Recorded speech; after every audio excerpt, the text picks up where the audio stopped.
వెంకటేశ్వర స్వామి విగ్రహం వెనక ఉన్న తోరణంలో ఒక సింహపు బొమ్మ ఉంటుంది. అది ఎప్పుడైనా మీరు గమనించారా?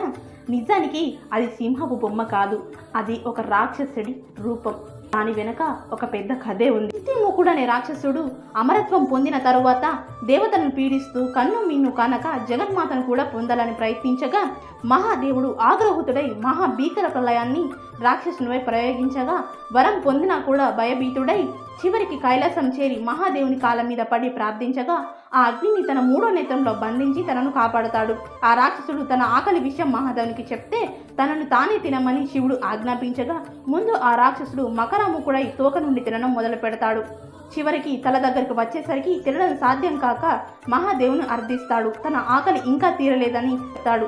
మహాదేవుడు తనను అప్పటి నుండి దేవతల విగ్రహాల వెనక తోరణ భాగంలో ఉంటూ తనను దర్శించడానికి వచ్చిన భక్తుల అహంకారం అరిష్టాలను భుజిస్తూ ఉండమని తద్వారా పుణ్యం పొందగలవని చెప్పగా ఆ రాక్షసుడు తోరణంలో కలిసిపోతాడు.